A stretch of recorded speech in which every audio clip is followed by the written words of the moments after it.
ne visai sutikčiau, kad tai vienintelis dalykas, dėl ko mes sutarėm. Nes jau vien tai, kad aš esu čia, tai rodo, kad ne dėl vienintelis dalykas, o tai, kad mes bandom ieškoti tiesos. Skeptikai sako, kad viską neigia.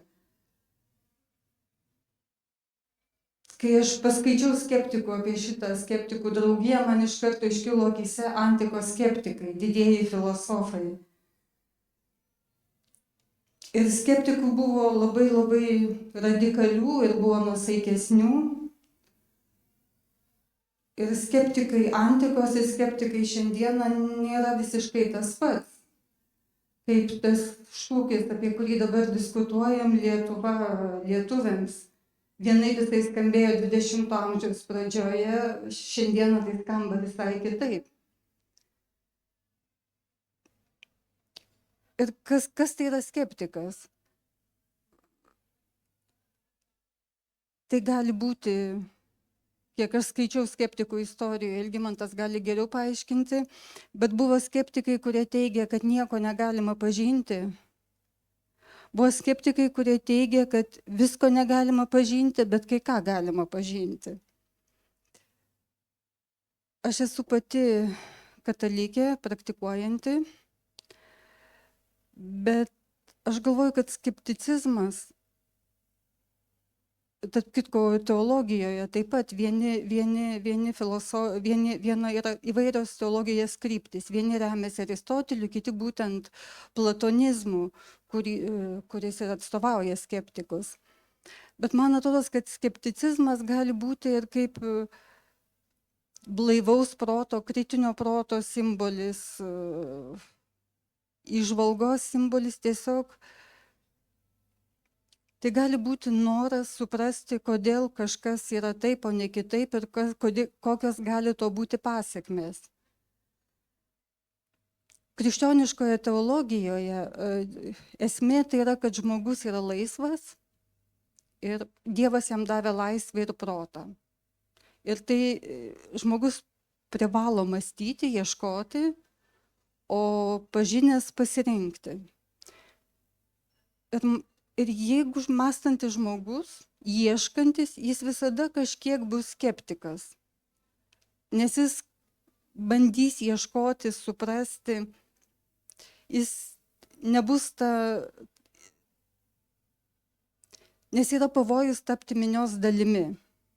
Jeigu nesiaiškini, nesidomi, jeigu viską aklai, emocingai priimi, gali prarasti bet kokį tą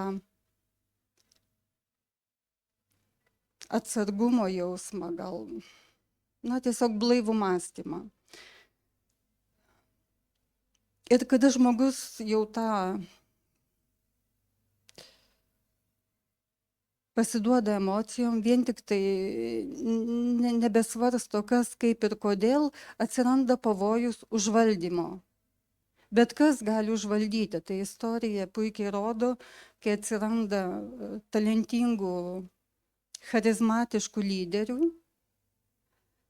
Vieni gali patraukti, kaip sako minios psichologijos ekspertai, jeigu pozityvus, teigiamas lyderis, jį sekanti minia gali padaryti stebuklus.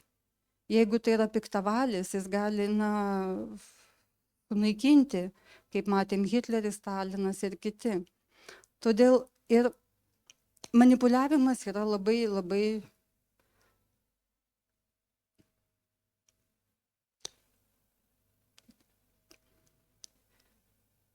tai yra menas manipuliavimo, kurį puikiai išmano ir mūsų politikai ne vienas.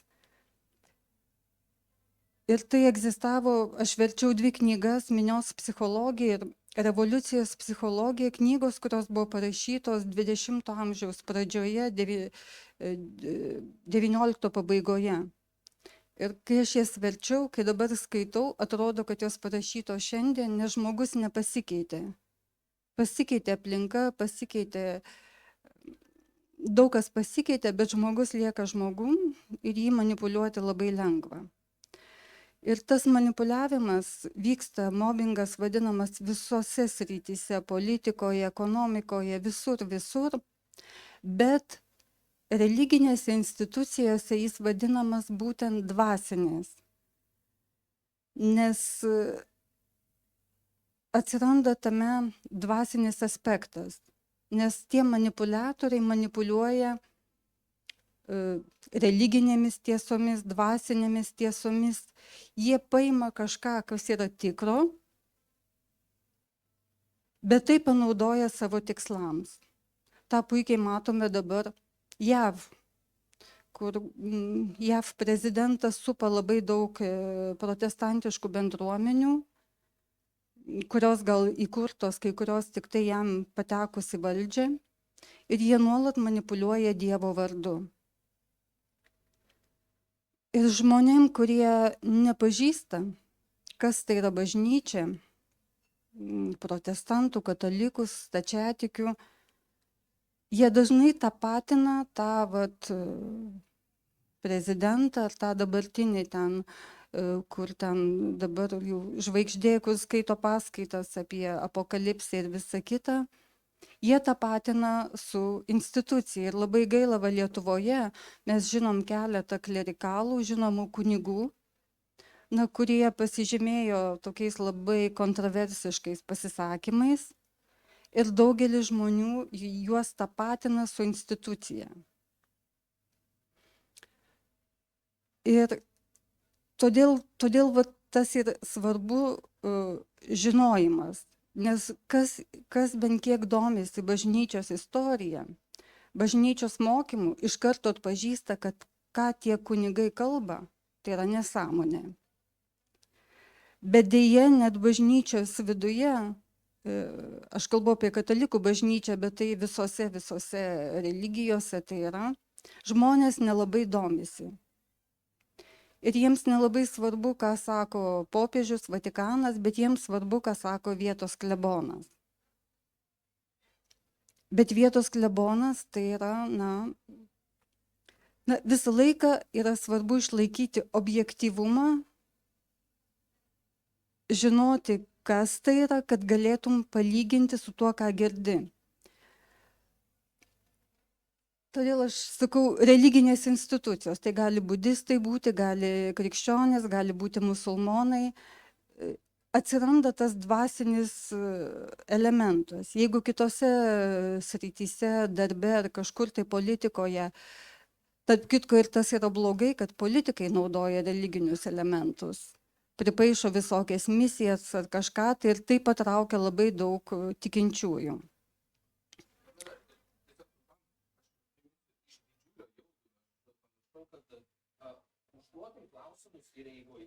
Taip. Tikrai užduokite juos, turime mikrofoną ir priminsiu formatą, kad pranešimas, klausimai eigoje ir po pranešimo dar mes susitransportas ir padarom tokį round table, pasidalinam dar, jeigu turim ko pasidalinti ar kažko paklausti on the record. Tai drąsiai klausimus. Taip, kadangi tai yra tikriausiai dauguma jūsų esate skeptikai, skeptiškai nusistatę prieš bažnyčią ir tiesiog nelabai žinote, kas tai yra. Ir jeigu kyla klausimai, tada iš karto. Nes ir vat kodėl iš nežinojimo dažnai kyla daug problemų. Bet problemų kyla visose institucijose, šeimose. Vat kalbėjom kad vertėtų tokį susitikimą labai skaudžia tema apie seksualinį išnaudojimą šeimyninėje aplinkoje vaikų nepilnamečių. Tai yra didžiulė problema, bet tai yra tabu, apie tai negalima kalbėti. Nes visos šeimos griežtai atmeta. Sako, tokių dalykų nėra. Šeima yra šventa institucija. Ir todėl psichologai tokį terminą sugalvojo motinos sindromas. Kadangi kai būna šeimoje problemos, seksualinis ar kitoks išnaudojimas, motinos tai slepia. Nes jos nori išsaugoti gerą šeimos vardą. Nesvarbu, kad tai vaikas išnaudojamas, ar anūkas, moterims labai svarbu išsaugoti gerą šeimos vardą ir kartais sąskaitą vaikų ir savo pačios. Tarkim. Ir dabar tas motinos sindromas kankina visas institucijas, taip pat ir religinės, tas pats ir katalikų bažnyčia. Nes problemų būna visur, bet jos tik padidėja, kai atsisakome jas spręsti. Kada nusprendžiama, kad jeigu aš spręsiu problemą, tai vat aplinkui sužinos kažkas ir jau pakenksiu institucijos vardui. Ir katalikų bažnyčiai, kaip ir visose institucijose, kadangi buvo vengiamas spręsti problemų, jų labai augo, didėjo. Ypatingai todėl, kad kaip Lietuvoje sovietmečių, Prancūzijoje, kadangi aš 12 metų gyvenau Prancūzijoje, tai aš geriausiai pažįstu tą situaciją. Po prancūzų revoliucijos krikščionys buvo persekiojami. Na ir kada tokia sunki situacija, žmonės užsiveria savyje, savo burbulę, bando tik apsiginti, išgyventi. Na ir sustabarėja ir kartais užmiršti, kas yra svarbiausia.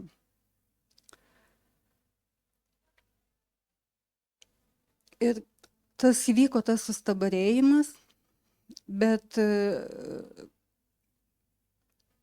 kaip visą laiką atsiranda triukšmadarių, kurie sako, kad reikia keisti kažką naujo. Ir 21 amžiaus pradžioje, 20 amžiaus 1962-65 metais įvyko antrasis Vatikano susirinkimas, kur buvo priimta labai daug naujų dokumentų. Nieko naujo, bet tiesiog buvo atgaivinta, kas buvo primiršta. Nes kyla pavojus, kad laikui bėgant, ta didžioji tradicija, jinai būna užgožta tokių mažų vienadienių tradicijų. Gal jums teko būti parodoj Laukžemės Dievo motina. Varnelio namuose buvo. Ten yra eksponatas Dievo motina, kuri buvo sukurta, kaip manoma, 1420 metais. Ir jinai viena dailėtyrininkė ją atrado Laukžemėje uždarytą prieangyje bažnyčios kažkokioj laikrodžio dėžėj. Ir jinai jai patraukė akį, bet ten klebonas nenorėjo, kad jinai žiūrėtų, bet jai patraukė akį, kad ta Madonos batelis. Kad tas batelis, kad tai gali būti labai išskirtinis meno objektas. Jinai nuvyko pas vyskupą tuo metu Antanas Vaičius, tas davė leidimą, kad jinai viską gali tirti.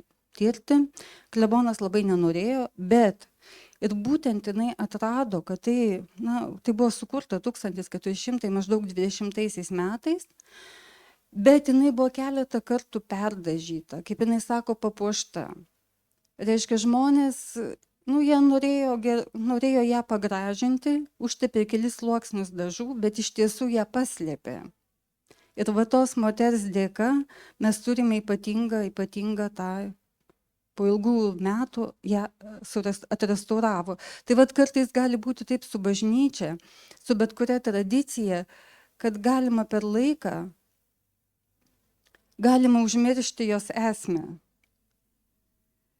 Tai vat, ir bažnyčiai buvo susikaupę daug problemų, buvo bandyta spręsti, ne visi norėjo, ne visiems tai patiko, bet atsirado manipuliatorių, kurie tai nusprendė panaudoti savo tikslam.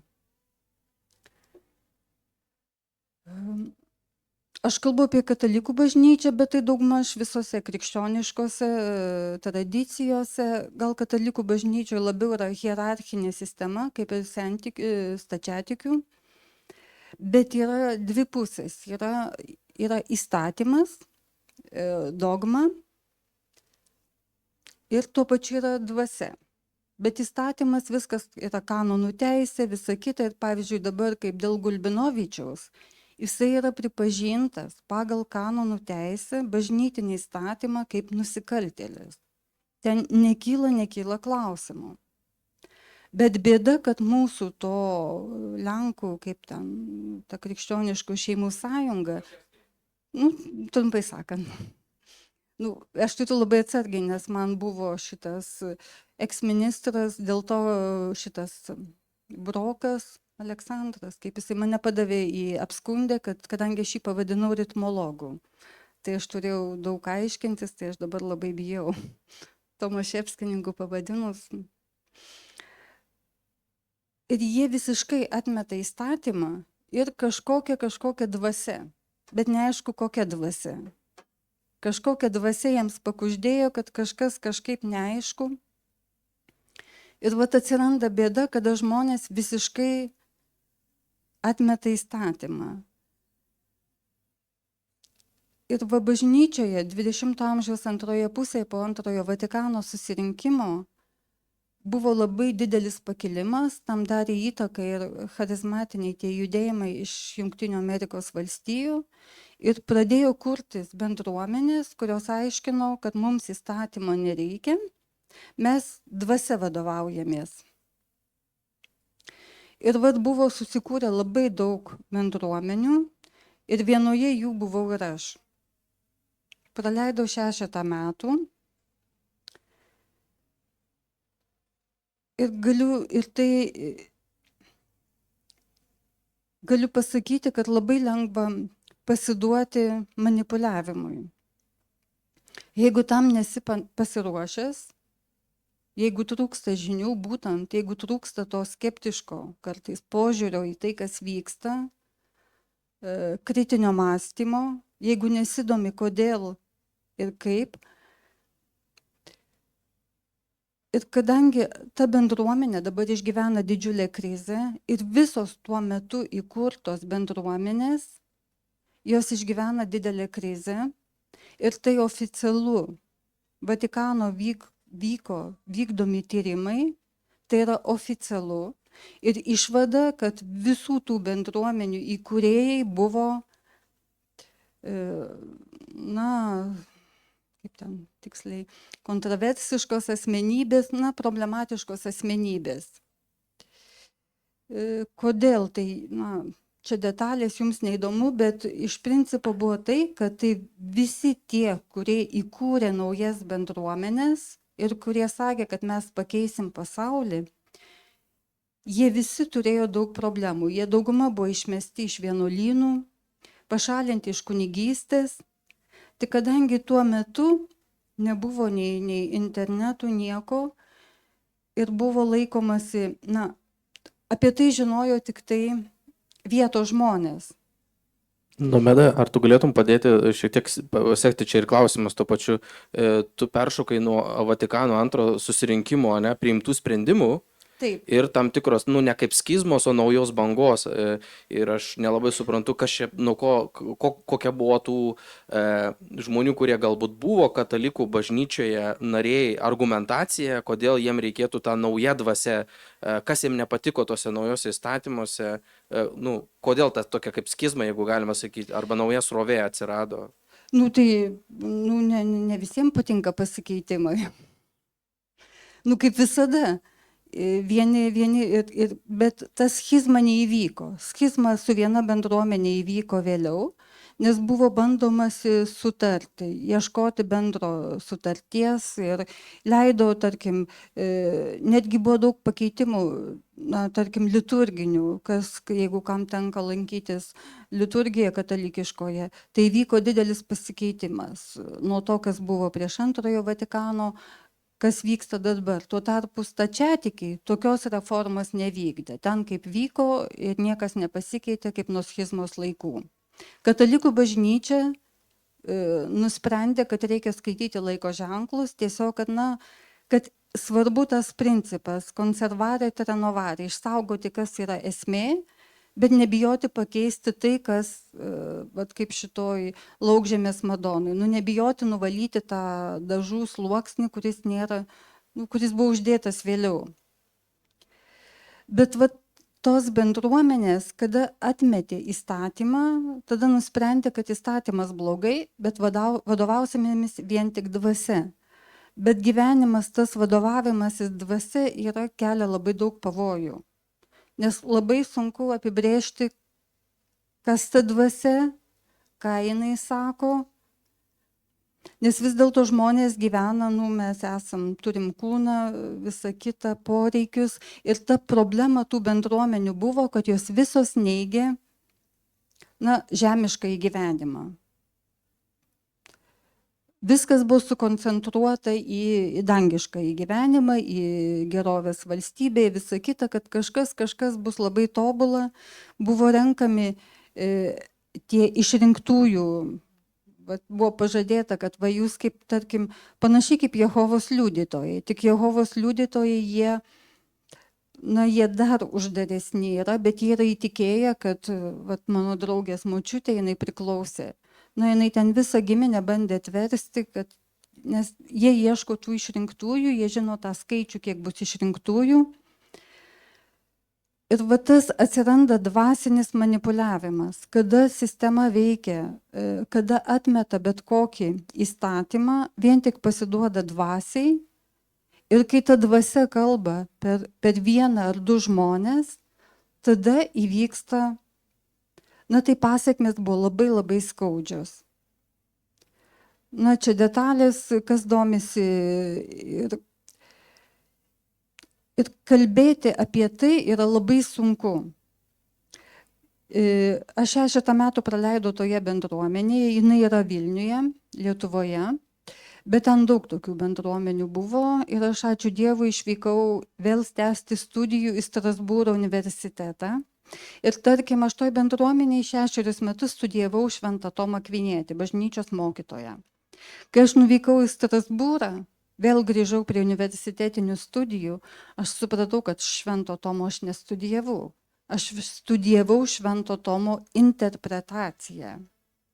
Tai, kaip interpretavo tos bendruomenės įkūrėjai, tie mokytojai nariai. Todėl aš sakau, kad skepticizmas gali būti pozityvų, gali būti, bet yra pozityvioji pusė, kad reikia visada domėtis, kodėl. Nes kyla pavojus, jeigu neklausi kodėl, kyla pavojus pasiduoti emocijom ir įtikėti tą lyderį ir kuo toliau, kuo ilgiau būni toje aplinkoje, tuo labiau susitapatini su tai žmonėmis, tada kuriamas tiesiog vyksta kultas to asmens. Tai aš tą patyriau, kad gyvas žmogus eina ir mes jį žiūrėdavom kone kaip, ne šventai, bet, kuriamas kultas. Ir palikti tokią sistemą yra labai sunku. Aš galėčiau paklausti jūsų? Taip. Ačiū labai, kad dalinatės. Kad geriau suprasti tai, ką pasakojate, norėčiau pasiklausti jūsų, kalbate apie bendruomenės, kurios pradėjo kurtis. Taip. Ir ar galėtumėt šiek tiek plačiau papasakoti, maždaug kiek tų bendruomenių buvo, nes čia kalbam apie Lietuvą, ar ne, kaip suprantu? Lietuvoje nedaug jų, nes dauguma buvo įsikūrę Prancūzijoje. Ten labai labai labai daug buvo, aš net nežinau, net labai daug visokiausių. Netgi ten buvo tokių kaip, kas tai iš vis dabar Vatikanas uždraudė tokias bendruomenės, reiškia šeimyninės bendruomenės. Reiškia, gyvensime mes kaip pirmieji apaštalai, reiškia, visi sunešam savo turtą, atiduodam, ką uždirbam, šeimos, vaikai. Ir ten buvo ne vienuoliai, bet pasauliečiai šeimos. Ir buvo didžiulės problemos, nes atsirasdavo vienas vyresnysis, kuris, reiškia, iki tokio absurdo, kad jisai reguliuodavo net šeimų intimų gyvenimą, ten, ką vaikai, kokį būrelius gali eiti, ar ką. Dabar Vatikanas tokius uždraudė. Tiesiog ne tai, kad, reiškia, griežtai uždraudė, nes tai, prieštarauja šeimos tai negali, šeimos, tai vėlgi negalima paimti pažodžiui, pirmaisiais amžiais apaštalai taip, mes nežinome, kaip jie tai gyveno. Gal tai buvo bendruomenės, kaimo ar kažkaip, tai, bet negalima pažodžiui interpretuoti. O Lietuvoje tokios yra 2 bendruomenės. Betliejaus seserys, jeigu žinote, paparčiai, Kaišiadorių rajonas tikriausiai, Švento Jono bendruomenė čia. Ir taip pat yra Tiberiados bendruomenė, kuri nepatyrė tokių didelių išbandymų, bet, Tai dar tada mano klausimas būtų jūsų pasirinkimas tos bendruomenės, iš kur jisai atėjo, kodėl jūs pasirinkot būtent tą, kaip suprantu, Švento Jono, ar ne, bendruomenę? Kodėl jūs įstojot, jeigu galit papasakoti? Tai buvo Ačiū. emocinis pasirinkimas būtent, kodėl aš sakau, kad yra labai labai svarbu tas išsaugoti tą tokį atsargumą, nes emocijom pasidavus, aš tuo metu studijavau Belgijoje, Liuveno universitete, tai vienas seniausių institutų, prieš porą metų minėjo 600 metų. Studijavau teologiją, bet aš atvykau į Belgiją iš karto po nepriklausomybės ir mūsų bažnyčia dėl viso to režimo mes negaudavom, mes net nežinojom apie tą antrąjį Vatikano susirinkimą, kuris įnešė daug naujovių. O aš jau atvykstu į Belgiją, jau jie ruošiasi trečiajam Vatikano susirinkimui. Man tiesiog, aš buvau tam nepasiruošus, aš nežinojau, kas vyksta pasaulyje ir man tos naujovės buvo labai didelis išbandymas. Ir mano dvi artimiausios draugės įstojo į tą Jono bendruomenę ir tame amžiuje draugai yra svarbiau negu tėvai, negu bet kokie ten loginiai aiškinimai. Ir tos dvi draugės mane nuolat aiškino, kokios jos laimingos, visa kita, kad čia viskas nuostabu, o ten universitete tas blogai. Ir tai buvo emocinis pasirinkimas. Nes aiškino man mama, jinai puikiai matė, aiškino mano draugai, su kuriais studijavau Belgijoje. Kad bet yra, negalima pasiduoti vien emocijom. Ir aš palikau universitetą, bet laimė, kad aš jau buvau studijavus Liuvene, tai aš turėjau drąsos grįžti prie akademinių studijų teologijos universitete Strasbūre. Ir todėl, kodėl aš kalbu apie tai? Tai yra labai nelengva kalbėti, nes aš praleidau 6 metus tenai. Bet aš kalbu todėl, kad dalintis informacija, nes kas yra bėda. Žmonės, kurie būna tose institucijose, jie dažnai net nesuvokia, kad jais manipuliuojama. Kai patenki tą instituciją, atrodo iš šalies žvelgiant, koks kvailas, kaip tu ten galėjai. Bet kai esi viduje,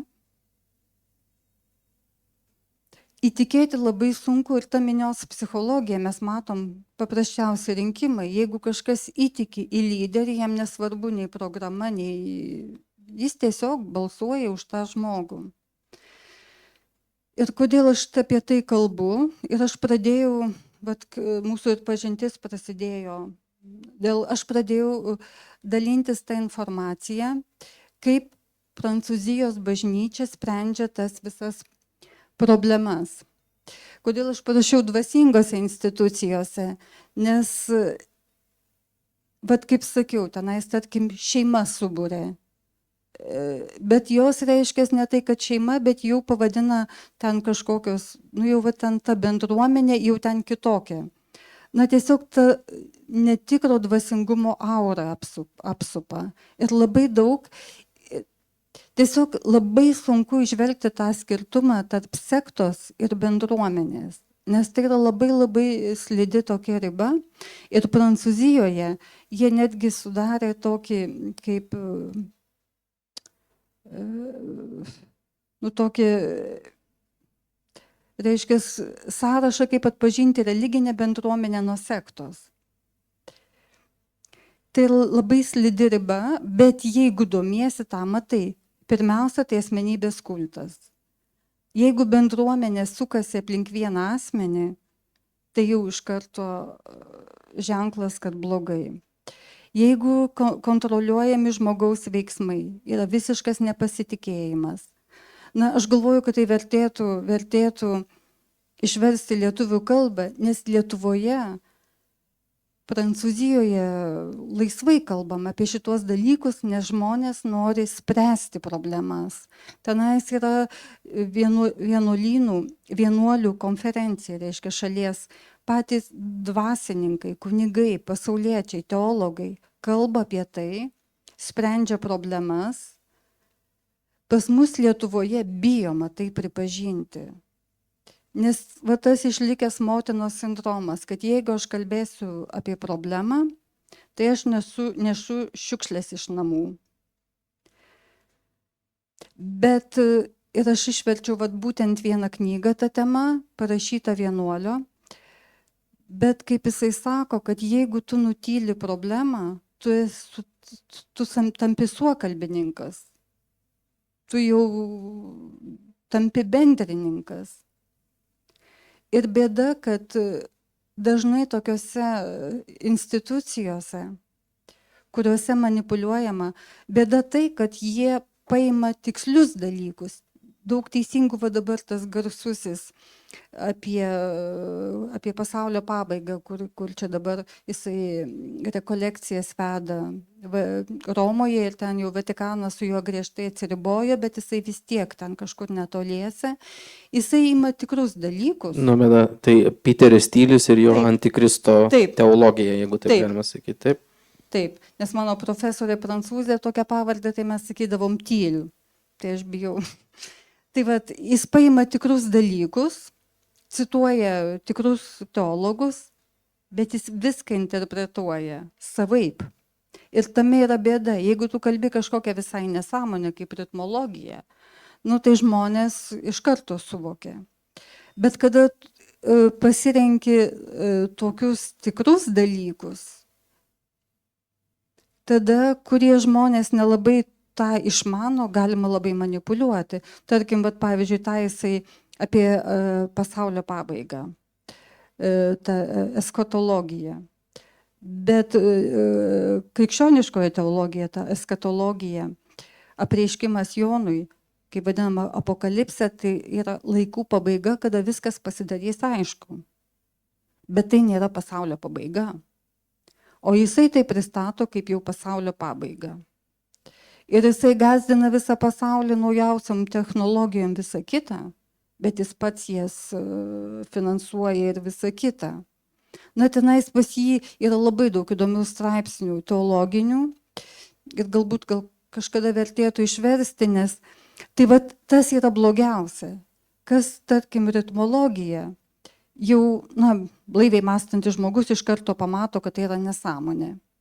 Ten, kadangi man reikėjo, buvo apskūsta, aš privalėjau įsiaiškinti, kas ta ritmologija, tai jie žada nuimti visus užkeikimus, uždėti naujus užkeikimus ir pakeisti praeitį, įspręsti verslą, jie viską žada. Tai, mąstantiem viskas aišku. Tuo tarpu tokie manipuliatoriai, kurie paima tikrų dalykų, teisingų dalykų, ir panaudoja savo tikslam. Tai yra pavojingiausia, nes geravaliai žmonės įtiki. Pavyzdžiui, tarkim, šeimų maršo, kovojam už tradicinę šeimą. Už ką kovoja ir Lenkų Tomaševskininkai? Jie už tradicinę šeimą. Ir tai patraukia dalį žmonių už tradicinę, krikščionišką, kaip gražu, bet jie visai nesirūpina, kad jie gina pedofilą.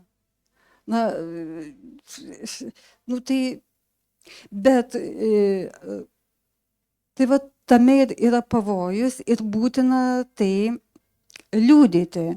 Bet tas yra bėda, kad baisu, kadangi aš esu teologė, tai daugmaž, vis tiek žinau, turiu kažkiek, kaip sakė bažnyčios mokytoja Teresė Vilietė, sako, per didelis kuklumas yra puikybės požymis. Vis dėlto reikia pripažinti, ką žinai.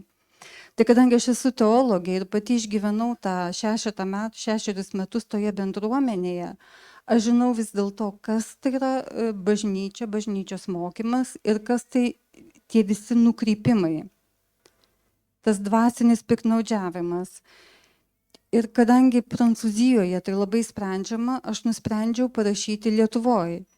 Pirmąjį straipsnį aš išverčiau, vienas Lietuvos vyskupas paprašė mane išversti būtent apie Betliejaus seseris.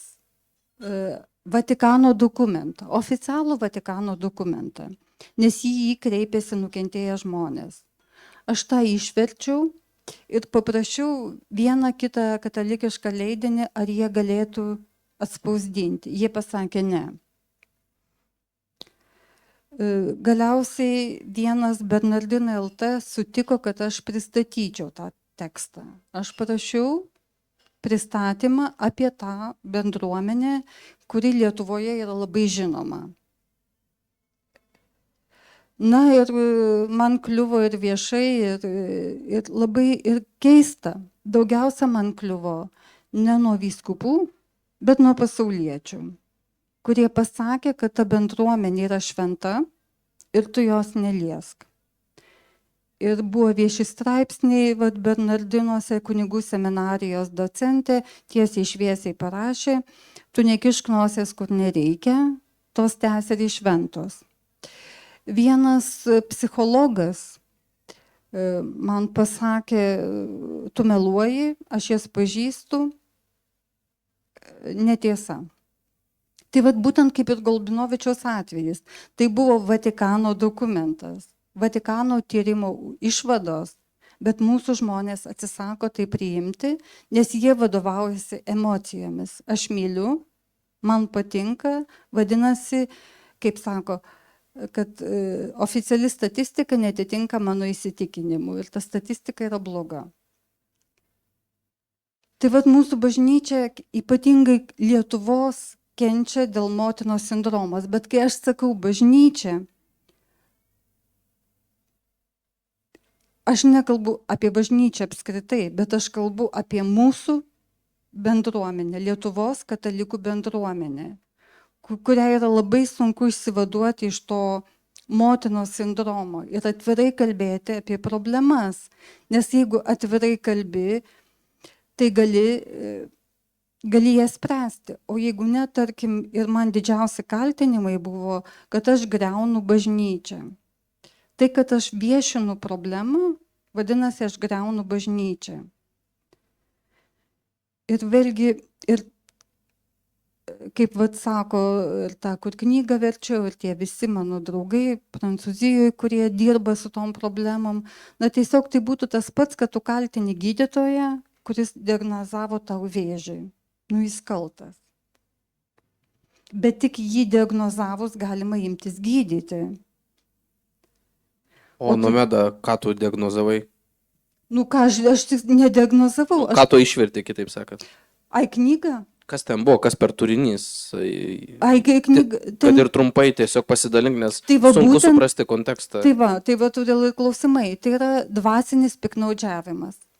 Ir Lietuvoje labai tas terminas, va būtent dvasinis, ne seksualinis, ne kažkoks, bet dvasinis. Ir tai yra baisus dalykas.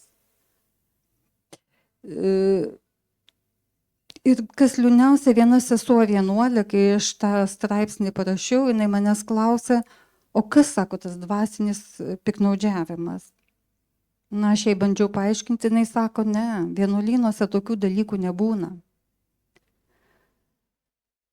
Bėda, kad žmonės net nesuvokia, nes paprastai gali pasakyti, kad pas mus nėra, bet sakyti, kad vienuolynuose tokio dalyko nebūna, tai jau rodo, kad esi užvaldytas to, nes paprastai supranti, kad tokie dalykai egzistuoja. Bet jeigu tu neigi net egzistavimą tokio dalyko,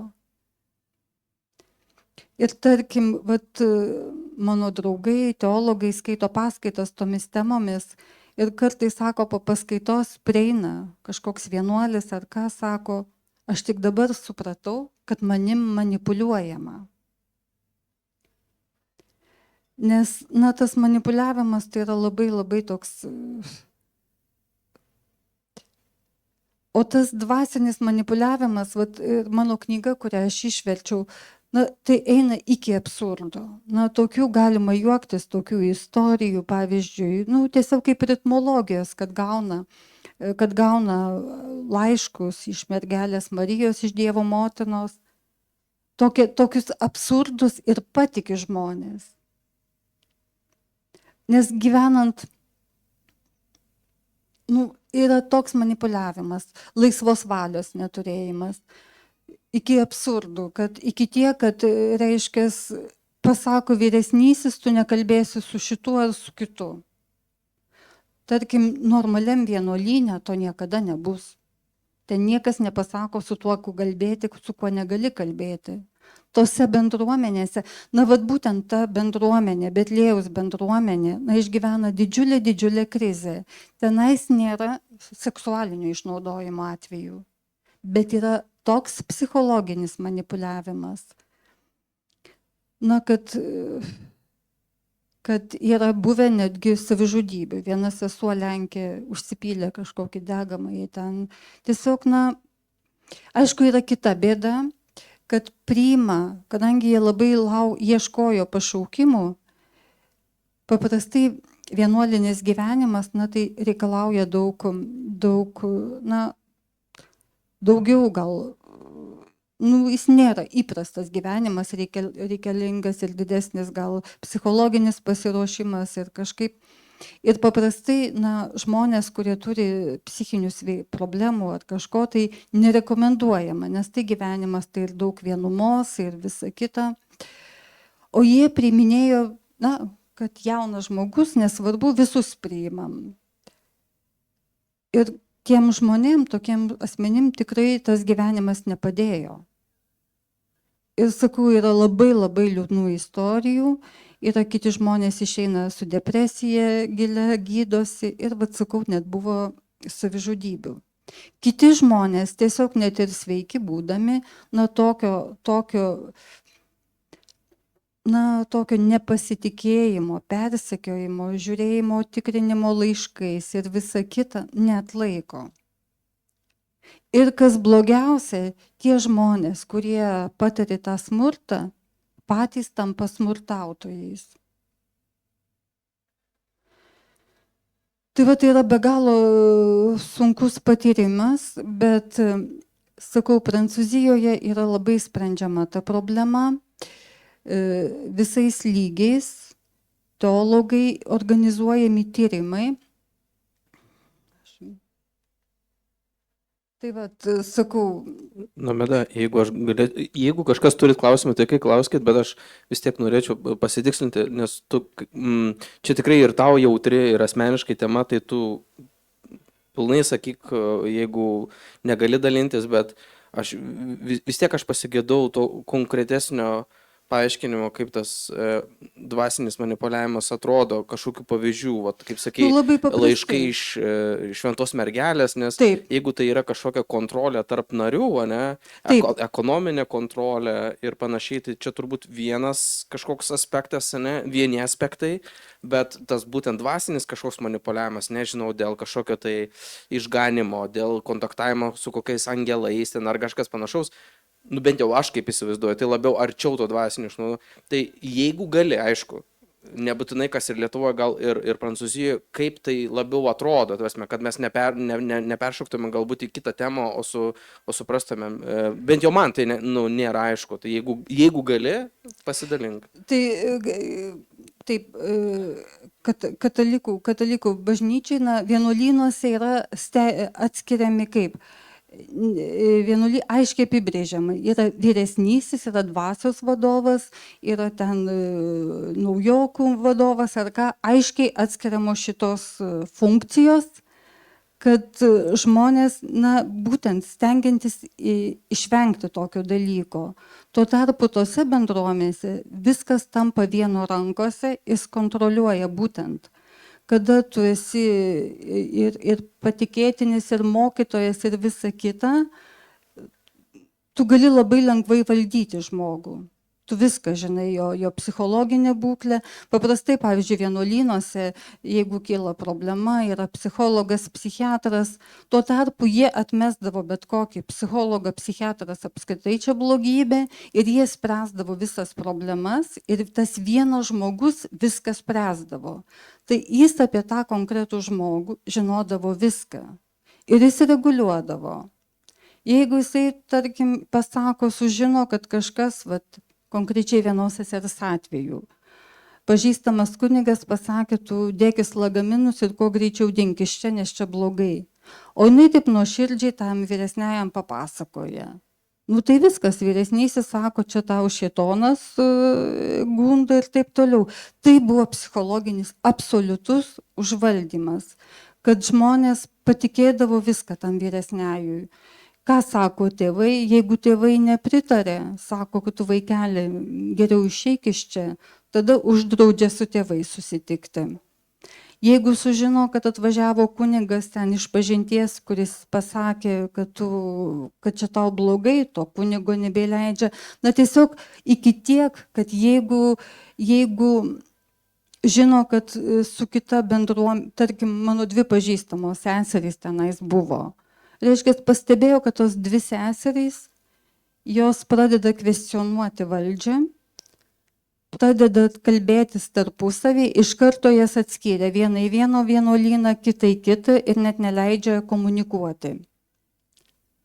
Na tai tiesiog yra visiškas užvaldymas.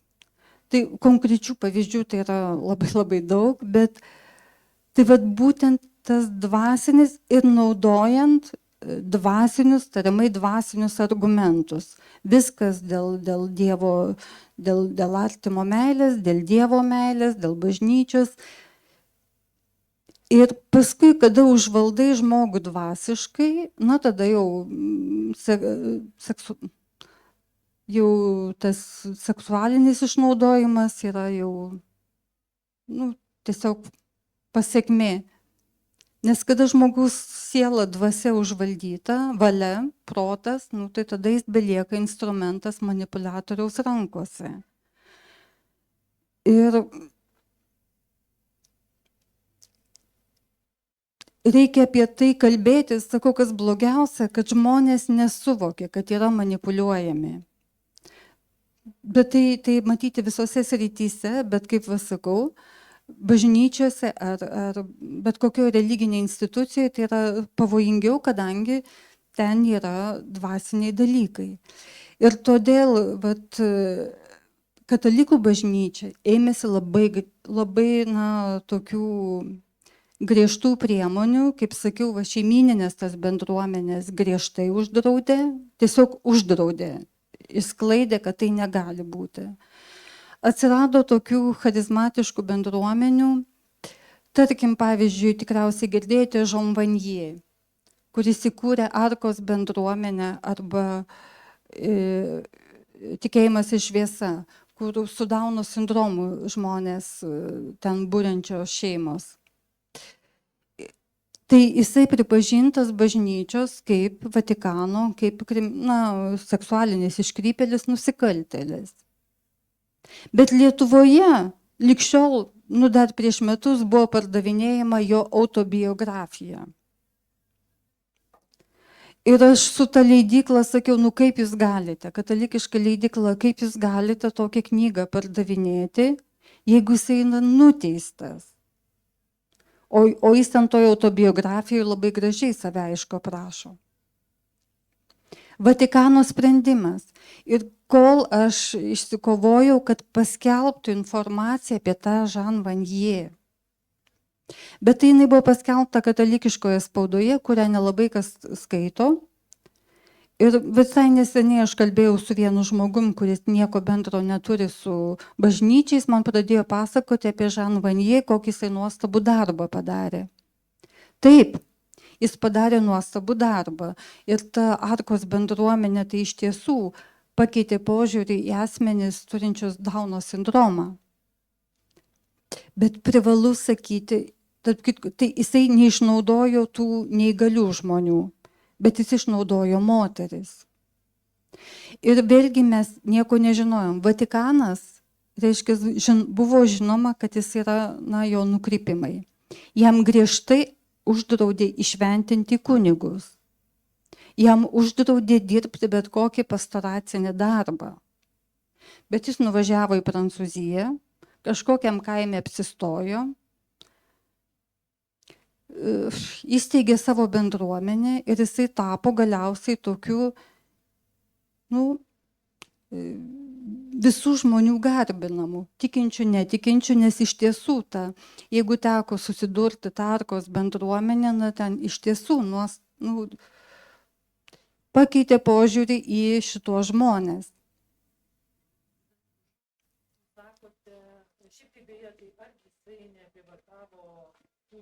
Ne.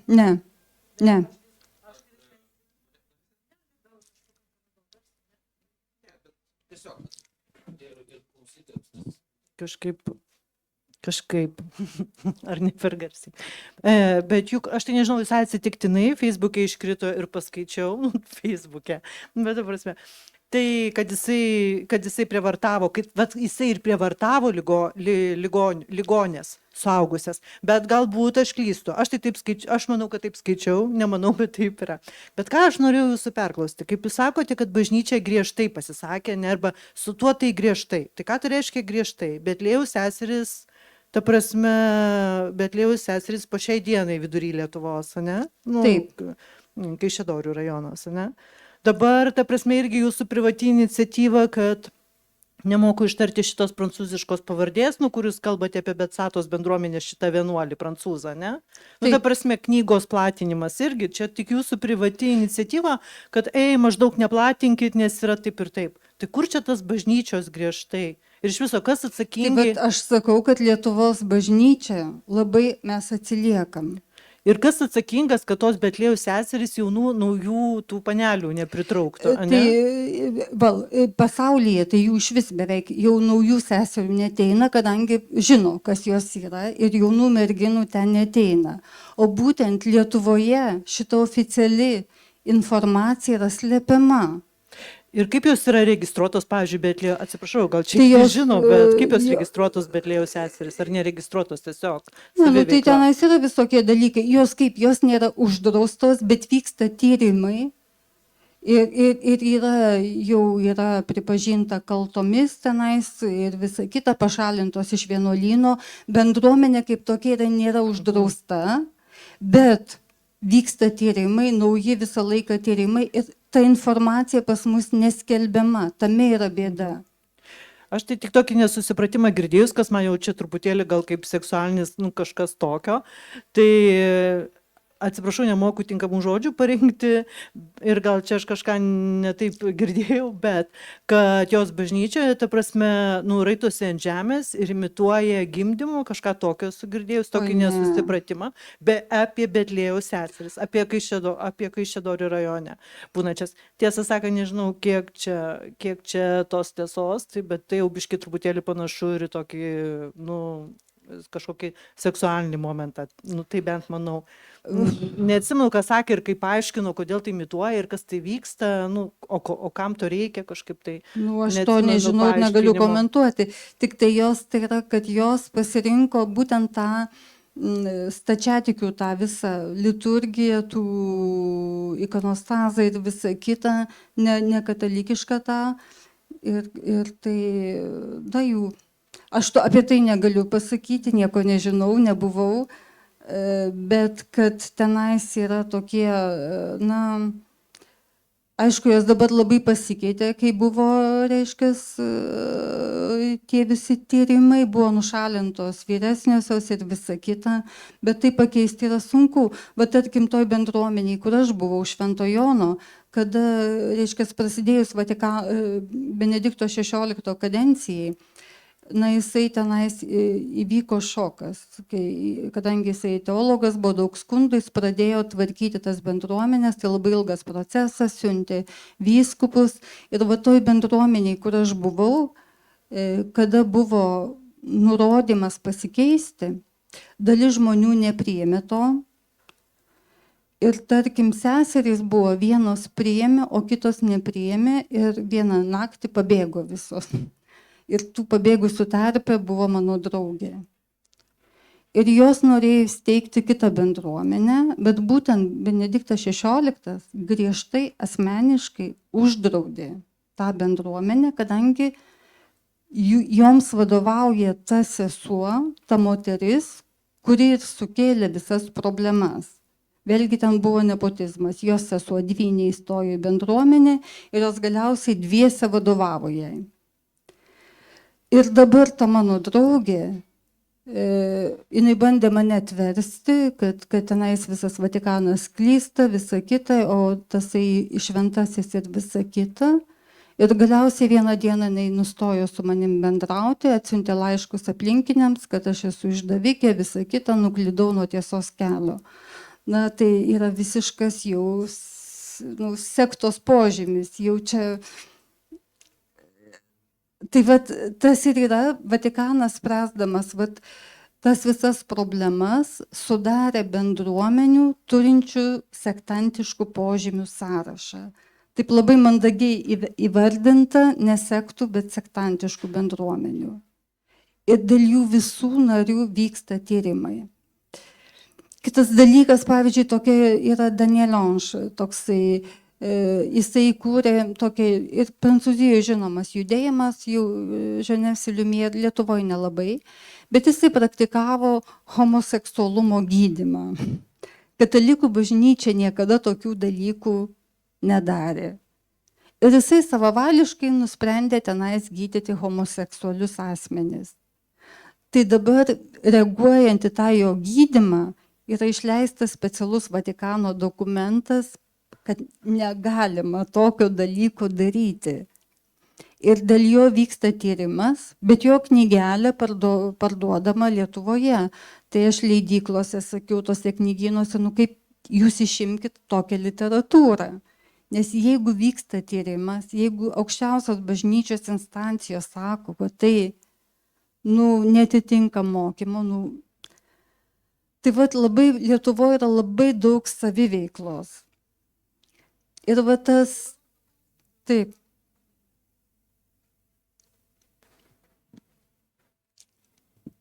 Aš dar norėjau grįžti prie to, kai sakėte, kad Prancūzijoje labai tikrina, ar ne, tas bendruomenės yra kažkokios, matyt, taisyklės nustatytos, tie lyderiai, kažkaip tai kažkokios patikros yra, kad tai nepereitų į sektos funkcionavimą, jeigu teisingai supratau iš to, ką pasakojate.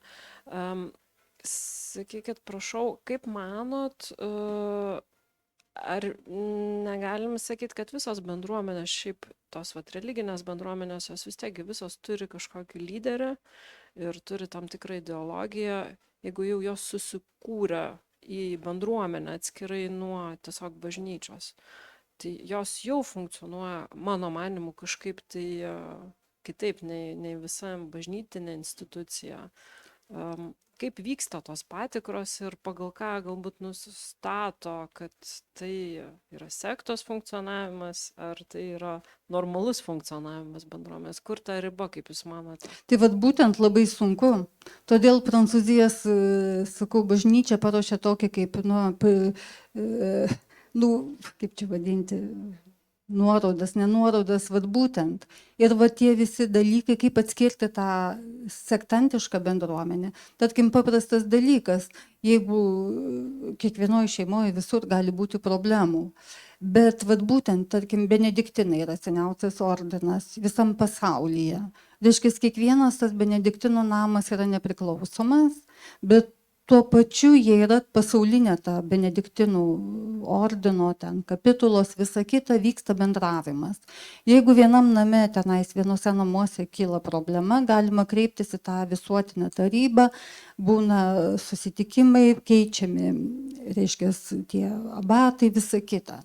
Tose bendruomenėse, kame yra problema, kad viskas vyksta centralizuotai, kaip būdavo sovietmečių ten centro komitetas, reiškia, ir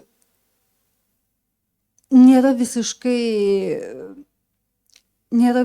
to kolegialumo ir niekas negali iš išorės patekti.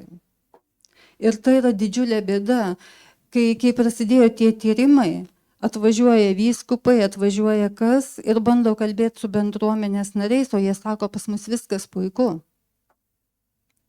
Ir tai yra be galo sunku.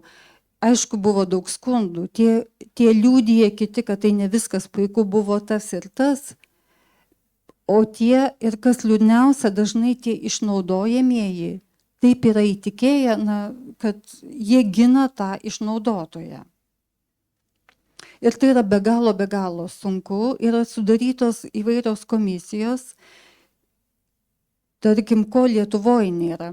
Ten sudaromos komisijos, į kurias įtraukiami teologai, dvasininkai, psichiatrai, psichologai, visų sričių specialistai, nepriklausomos komisijos, kad galėtų, nes aišku, yra žmonių kartais, pavyzdžiui, dabar mane atakuoja viena ponia, kad aš jai padėčiau, nes jai prie jos priekabiauja vienas kunigas, dvasiškai.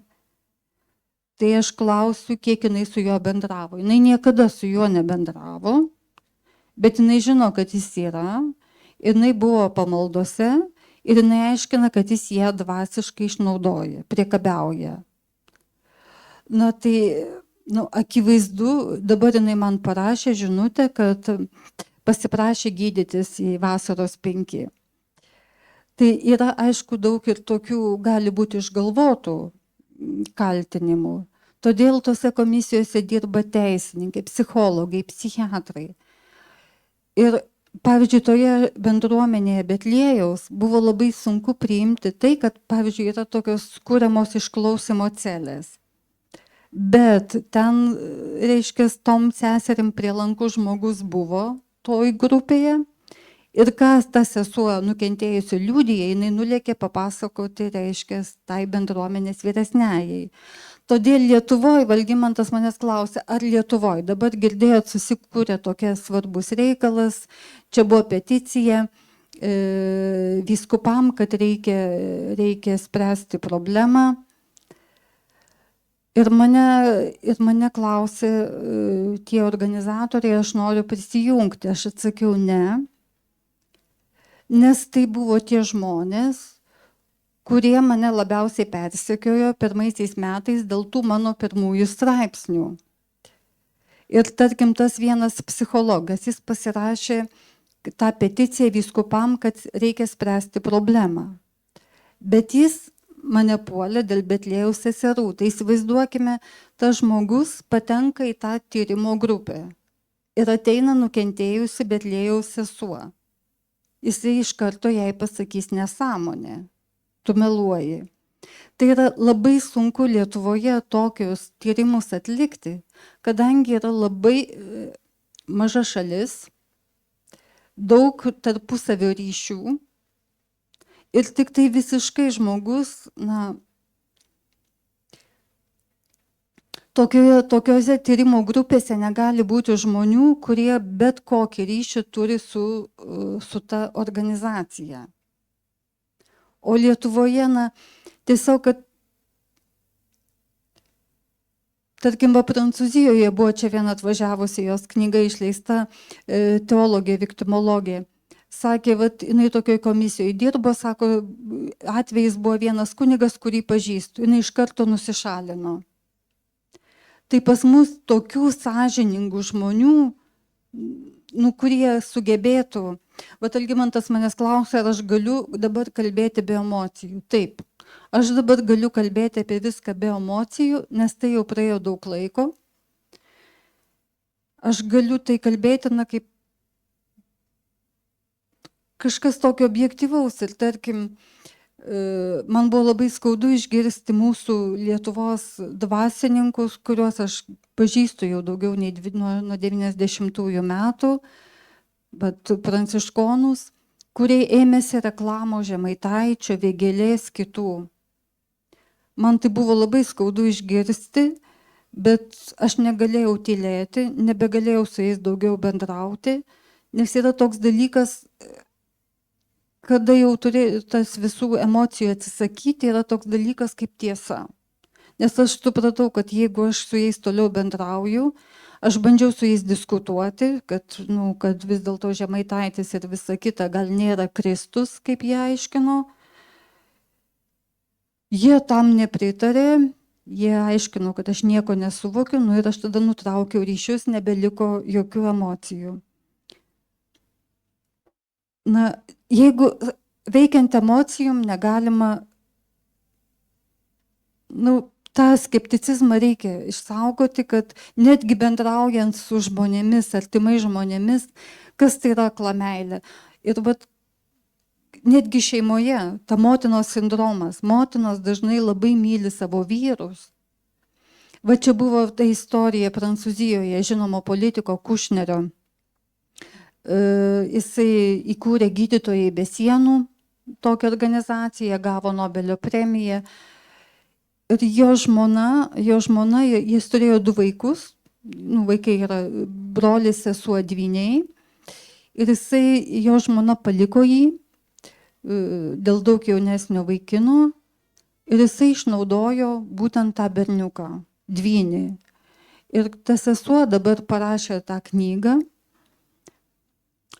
apie tai, jų motina mirė, kaip jie visą laiką slėpė, kaltės jausmas, bet baigėsi tuo, kad jie apie tai pasakė motinai tik suaugę. Ir tada motina apkaltino savo sūnų, kad jis nugvelbė jos meilužį, baigėsi tuo. Tai va tokie dalykai, emociniai kartais reikia labai, labai sunkiai, tai yra labai sunku, bet privalu tai daryti ir privalu, tai yra labai sunku. Ir aš nežinau, Lietuvoje aš labai viliuosi, jeigu atsirastų, kadangi vyksta, pavyzdžiui, tyrimai apskritai būna ir bažnytiniai, ir būna visiškai nepriklausomi. Bet vėlgi va, apie tą šališkumą. Tarkim, yra vienas žinomas teologas, kunigas jėzuitas, kuris gina homoseksualų, reiškia, žmonių santuoką, pasisako už tai. Bet jis gina tuo pačiu metu kitą jėzuitą, kuris labai žinomas menininkas, kuris pripažinta, kad išnaudojęs daugiau nei 20 moterų seksualiai. Ir tas yra labai sunku suvokti. Jis gina homoseksualus, reiškia jų santuoką, bet jis gina tą išnaudojusi moteris. Iš kur dabar tas Kušneris, apie kurį kalbu, reiškia, jo vaikas buvo išnaudotas seksualiai, sūnus, bet jis pats 77 metais, tokia buvo iniciatyva Prancūzijoje, kad įteisinti pedofiliją. Reiškia, grįžti prie antikos laikų ir kada vaikai turi būti, jaunuoliai patikimi tiems garbiems mokytojams. Bet jeigu paskaitysite Platono Fedrą, tai yra ten vadovėlis pedofilam, kaip reikia mažus jaunus berniukus mylėti. Tai įsivaizduojat, Simone de Beauvoir, Sartras, tas Kušneris, jie kreipėsi intelektualai prancūzų, kad sugrąžinti, kad įteisinta būtų pedofilija. O dabar va jo sūnus pedofilijos auka, tai jis nelabai džiaugiasi. Ir kaip tik dabar vyksta byla vieno žinomo rašytojo prancūzų, būtent, kuris net savo knygose aprašinėjo, kaip jis tas mergaites išnaudoja. Ir jo knygas leido garsiausios leidyklos. Dabar jau vyksta byla. Tai va tas... Ir Simone de Beauvoir, taigi buvo feministė, moterų teisių gynėja, bet jinai pasisakė už pedofiliją. Laimė prancūzai nepriėmė šito įstatymo, kad įteisinti pedofiliją. Ir tai buvo 77-79 metais. Tai va tas objektyvumas yra labai, labai ta subjektyvi savoka, skepticizmas, sveikas skepticizmas, blaivus mąstymas, tai yra be galo svarbu. Gal kažkas tokio ir turi, nežinau. Aš tik pasitikslinti, Nomeda, norėjau, ar tau pavyko jau išdėstyti, ką tu norėjai, gal mes tave išmušėm savo klausimai šiek tiek iš vėžių, galvojam apie valandą laiko, dabar jau netoli bus 1:30 turbūt. Tai nežinau, kaip tu manai, bet gali eiti pabaigą, jeigu tokia turi. Aš sakau, yra labai sunku suprasti žmonėm, kurie negyvena toj bažnytinėje aplinkoje. Ir kodėl aš tai kalbu? Aš noriu, kadangi aš tikrai nenoriu griauti bažnyčios, Man bažnyčia yra be galo svarbi ir todėl, kodėl aš tai kalbu, todėl, kad aš liudiju, kad aš noriu parodyti, kad nei Doveika, nei kažkoks kitas klebonas nėra bažnyčia. Ir tie pavienių žmonių klerikalų nusikaltimai, tai nėra bažnyčios mokymas, o tai yra problemas, kurias reikia spręsti. Ir kada aš girdžiu, kaip sako, jie visi tokie, tai aš aiškiai irgi tokia. Tiesiog aš noriu pasakyti, niekada negalima sakyti visi tokie. Reikia žiūrėti kiekvieną asmenį, vertinti jo darbus ir išsaugoti tą sveiką skepticizmą.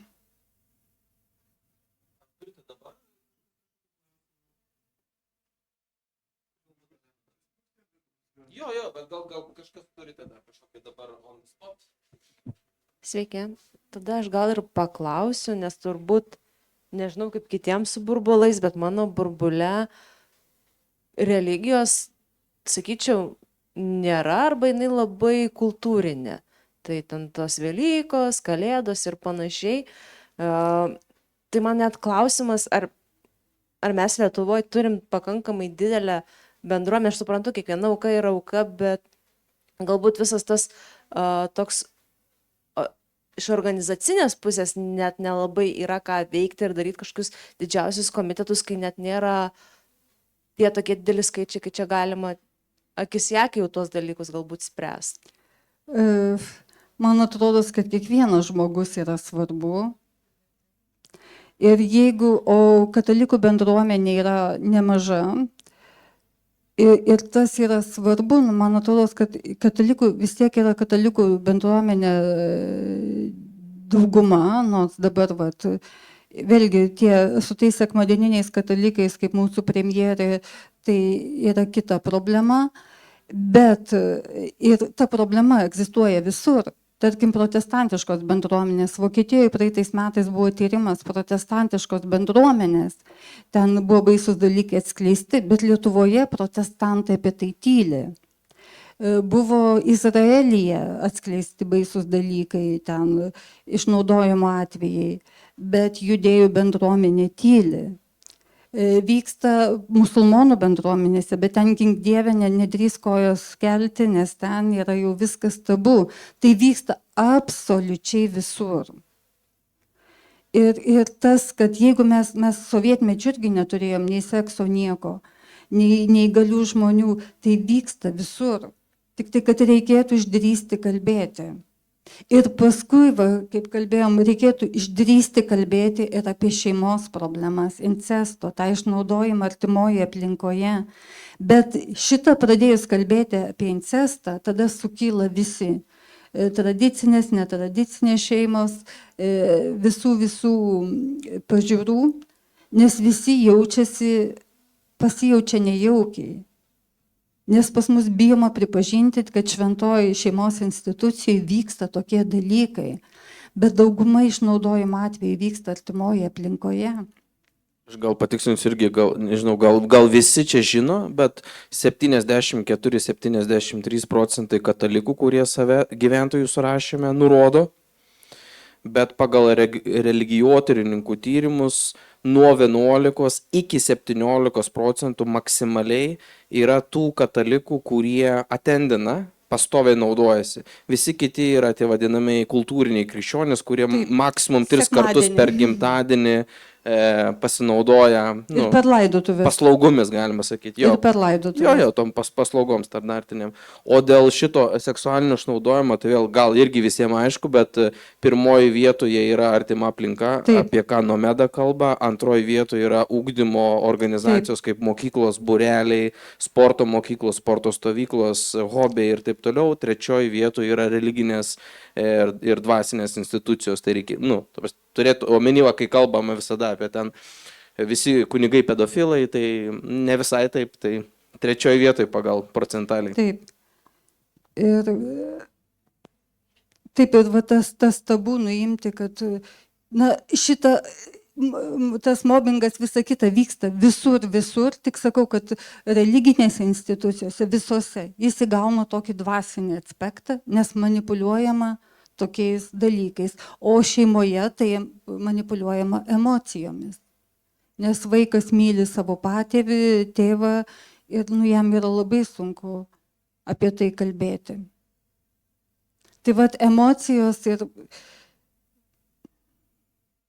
skepticizmo dozė tai yra geras dalykas, netgi šeimos. Ir kodėl aš pasisakau už tą, kaip jis vadinasi, tas ugdymas mokyklose dabar.